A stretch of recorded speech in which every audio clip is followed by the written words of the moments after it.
morning time. Iboko. Duma. Oh.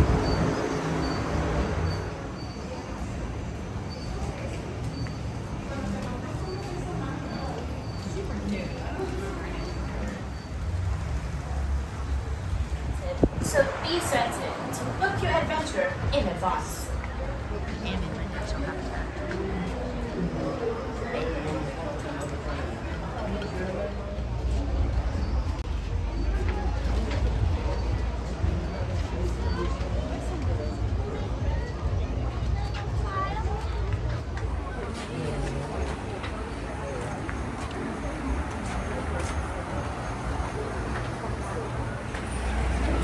Any unfinished food or drinks.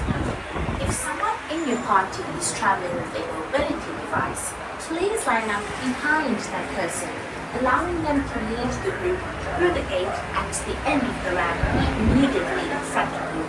As you approach the loading platform, please note that it is divided.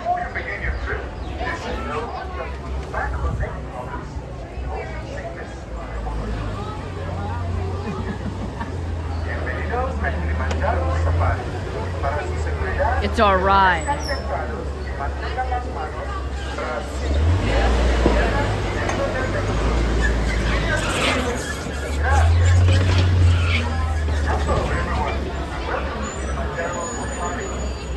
So welcome aboard, my friends. Welcome aboard. Jumbo, everybody. Please slide in all the way to your left-hand side. Making room for your friends. I would recommend my smaller friends sitting on the outside. 20 dozen. Let's go.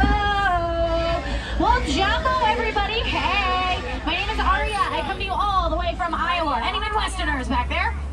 Nope. Aw, shucks. Get it? Because I'm from a corn state. It's fine. My jokes are too corny anyways. All right, my friends, I do have a couple of ground rules here to get us started, okay? Please remember to keep your hands, arms, feet, and legs inside the vehicle at all times. Also, please remember to remain seated during the entire tour, my friends. I do need you fully seated, even if I am stopped. It is for your safety, for my safety, for the animal safety. That does include children on laps. Totally okay for them to be seated on a lap, but I need them seated on one lap the entire time, my friends. No hot potato, no musical chairs, definitely no raising those children up like Simba. Yeah, we're gonna keep them nice and safe. Now, my friends, this is a real truck. Hi, I'm a real person. I'm really driving this thing. It can get really bumpy sometimes, so hang on to those items that you have. If you do end up losing something, however, please let me know. I would be happy to get it back to you by the end of the day today. All right, my friends, let's get this adventure started because adventure is out there. Now, this first area that we are entering into, it is called the Little Aturi Forest. The Little Aturi Forest is known for those animals that like to use camouflage as their self-defense. So keep your eyes peeled. They could be playing a nice game of hide and seek with you. Over on the right, on that island, I do see some, over behind the trees, I see a brown-bodied animal with zebra stripe party pants on. That is called an okapi. There's also a tan-colored antelope over here on the right. That is the greater kudu. Now that okapi on the right, they look like they are related to the zebra, right? Because they have zebra stripe party pants on. Actually, they're closer related to the giraffe. You can tell that by their skull structure. Okapis do have a really long prehensile tongue. Prehensile is a very fancy word, but simply it just means that they use that tongue kind of like fingers to pick things up because they don't have opposable thumbs. Now that tan-colored antelope, that's the greater kudu. Oh, there's a saddle-billed stork on the right as well. See the black and white bird with the orange bill? That's the saddle-billed stork. That greater kudu, we know that that one was a female because she does not have horns. Only the males will grow horns. The male's horns can grow about 4 to 6 feet long. They're very curly and spirally. Holy cow, you guys. Look over on the left. Looks like there's a black rhino out. Hello. That's a black rhino, my friends. Black rhinos are one of the smaller rhino species. They can weigh about 2,000 to 3,000 pounds each. And they are not very social animals. They do tend to be by themselves a majority of the time. I get it, me too. Now the saddle-billed stork that we saw back there was the black and white bird with the orange bill. They can grow about 5 feet tall, and their wingspan can be about 9 feet wide. To put that into perspective, that is about as wide as that canopy above your heads. Oh, there's some more antelope here. On the right, there's another greater kudu here, and then there's a different antelope species, the amber-colored antelope. These are the bongo. Now the bongo, both male and female, can grow horns. Both of those antelopes, though, they are nicknamed the ghosts of the forest, and that is because they tend to not want to come out very often, but they must like you. They wanted to come out and say hi. Okie dokie, everybody, we've had some really good luck so far in the Little Ituri Forest. So let's move on over to that next ecosystem here, see if we can get some of the same luck. We are heading to the Safi River next. The Safi River is where we can find a lot of those aquatic animals. So make sure you are looking in the river and on the surface of the river. Over on the right on that island, I see some white birds there. Those are called pink-backed pelicans. And a group of pink-backed pelicans, it's called a pod. So that's a pod of pink-backed pelicans. Try saying that 3 times fast. Ugh. A lot of pink-backed pelicans. I hear you, somebody trying it. Good job. I'm proud of you. Those pink-backed pelicans, they do get their name from the pink coloration that's underneath their feathers on their backs. And they turn that color during mating season, so it's almost like they're blushing at each other. Those pink-backed pelicans, they also are colonial nesters, which means that they nest in groups of 15 to 500. Whoa. Look at that over on the left-hand side, everybody. Looks like there are some Nile hippopotamus outside of the water.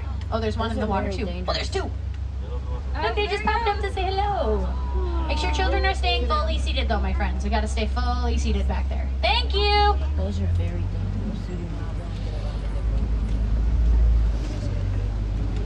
So these are the Nile hippopotamus, my friends. Hippopotamus in Latin, it is translated to river horse, and the reason why they're called that, the adults actually prefer to trot along the floor of the river to get from one place to another instead of swimming.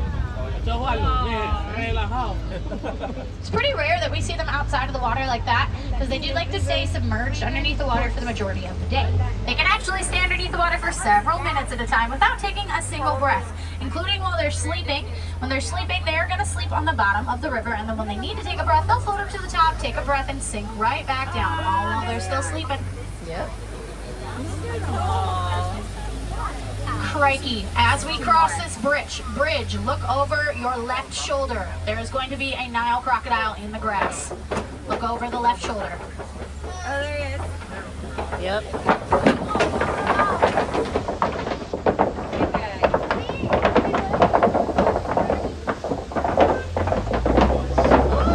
That is one long apex predator.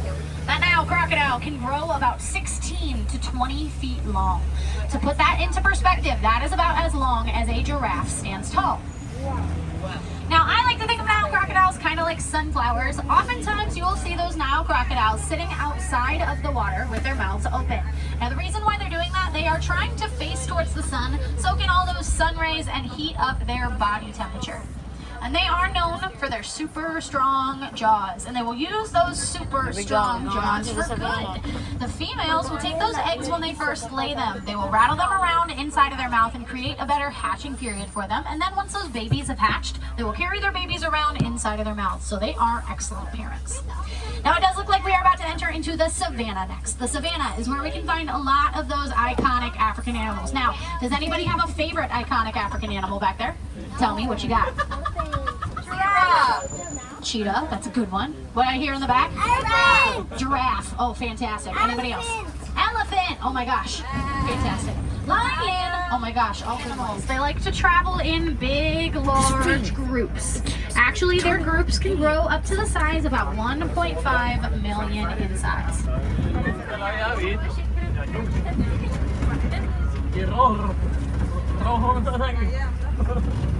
Those wildebeest, they also have scent glands in their hooves. Now, they use those scent glands to smell out predators and each other. It's kind of like smelling with your feet. Can you imagine? Whole new definition to smelly feet. Those wildebeest are also named the Gnu, spelled G-N-U. The reason why they're called that, it's actually because of the sound that they make. When they're communicating to each other, they make a Gnu, Gnu, Gnu sound. It's very cute. Oh boy, coming up ahead of us here on the left-hand side, I see one of those iconic African animals.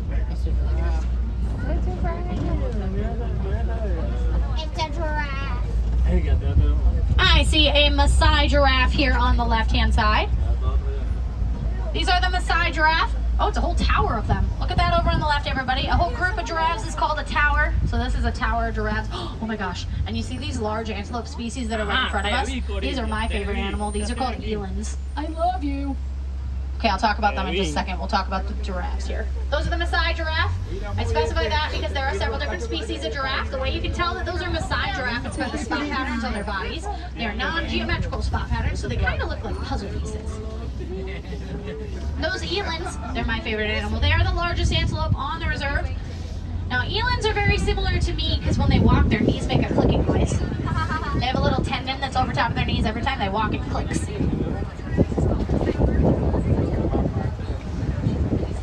I mentioned earlier the giraffes, they can grow about 16 to 20 feet tall, but I bet you are all wondering, how long are their tongues? Everybody stick your arm out in front of you.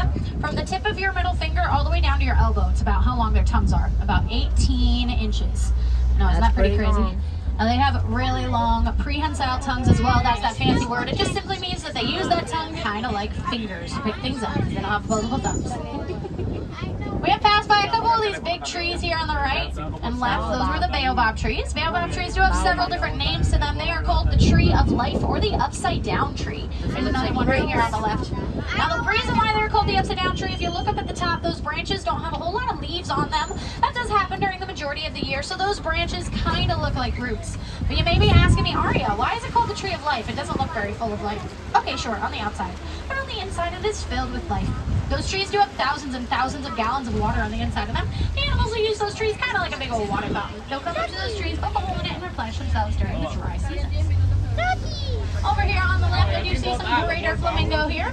Now, a group of greater flamingo, it is called a flamboyance. And you all want to know a flamboyantly fun fact about the flamingos? Oh my gosh, I'm so glad that you asked. Okay, the greater flamingo, they get that gorgeous pink coloration from the shrimp that they eat.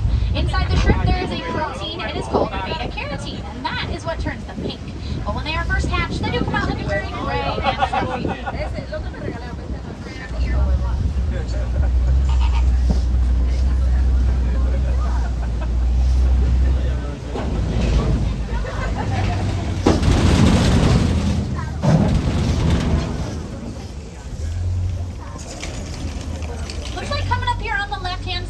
We are going to be passing by a fresh mud pit here. Animals do love to roll around in the mud, and they're going to use the mud kind of like a sunscreen, a mud mask, or a bug repellent. It's very, very good, very hydrating for their skin.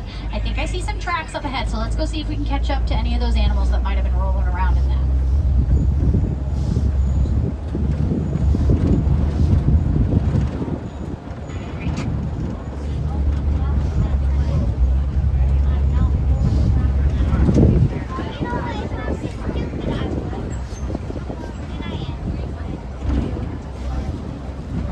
It smells like the unthinkable. It smells like animals. Yeah.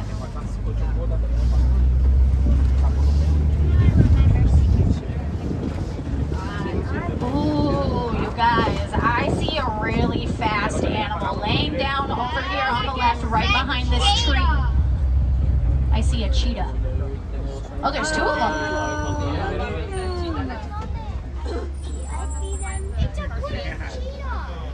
Those are super, super fast animals, my friends. Does anybody know how fast they can run? 175 is crazy. Oh my gosh. A little bit less than that one. It was about 60 miles an hour. And they can run up to that speed in not 1, not 2, but 3 seconds. Now the way that they're able to do that, they do have semi-retractable claws. Semi-retractable just means those claws can't fully go back into their paws. Now they use those claws kind of like cleats, like athletes do. They make traction while they run. Oh my gosh, you guys, look up on the top of the rocks on the left. Looks like there are some lions up there. Oh my gosh. Wow. Mommy, I'm not gonna attack him. So you might recognize the rock formation on the left is Pride Rock. It's actually called a Kopi rock formation. Lions like to sit up on top of those rock formations. They'll look out over their pride lands and scope out their prey. A group of lions is actually called a pride. Now that one that was sitting up on top of the rock, that was a female. How could we tell that that was a female lion? Because it has no mane. Because it has no mane. A+ for you. Good job. Yeah. Good So job. only the male will have the nice fluffy mane. The female will not. Females will do the majority of the hunting, while the males will stay back and watch over the cubs at night. Oh, but there's the male. There he is. Just like stay-at-home dad. Famous catnapper. Lions are professional catnappers. They do sleep about 16 to 20 hours a day every single day. Oh, there's the other one. Oh, there's 2 females up there. Yeah.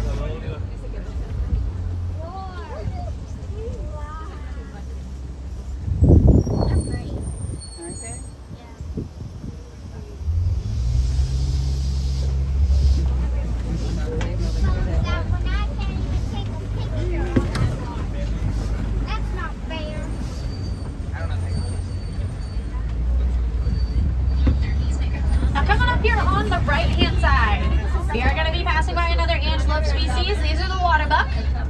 Waterbuck get their name because they migrate towards the water. They also drink an abnormal amount of water. And we know that these are the waterbuck because they're known for their cute little heart-shaped nose, and they also have a little white ring on their behind. Aw. Look at the white booties. Now, waterbuck, they do emit a very oily, smelly, greasy liquid from their coat. Helps them create a little water coating on their coat. Also helps them identify each other.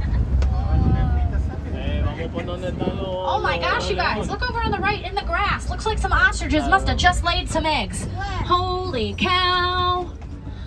Those are some large ostrich eggs. The ostrich is the world's largest flightless bird, so they cannot fly. They sure can run, though. They can run about 40 miles an hour. Those ostrich eggs, they can weigh about 3 pounds each. Not your average chicken egg. Actually, it's about 24 chicken eggs is the equivalent to one ostrich egg. And if you were to stand on top of that ostrich egg, it would not crack. The only time that it cracks is when it's being hatched.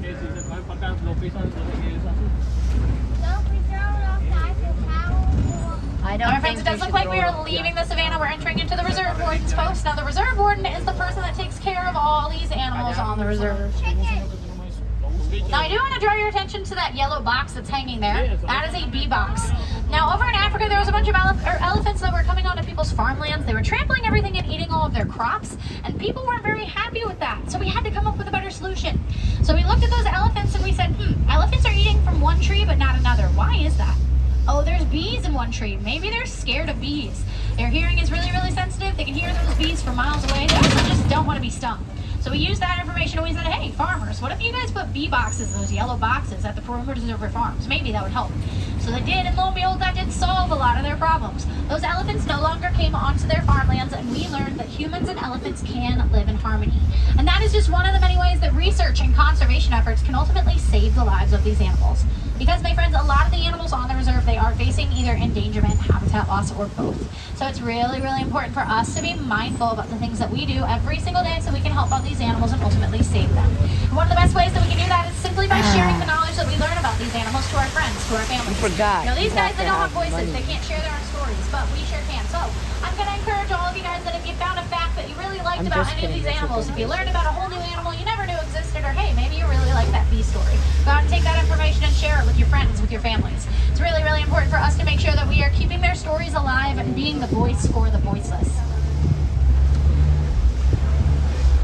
Now, my friends, if I have any wilderness explorers on board, you are going to need a code word to get your next badge. That code word is going to be the truck that you are riding on. It is Simba 1, S-I-M-B-A 1, Simba 1. And my friends, here in Harambe, we do not like to say goodbye. It's much too sad, it is much too final. Now, we like to say a Swahili word instead. That Swahili word is Kwaherini. Kwaherini simply means go well. So, my friends, go well, go wild, go make a difference out in the world. And as my father used to tell me before he dropped me off at school, don't forget to learn. It is very important.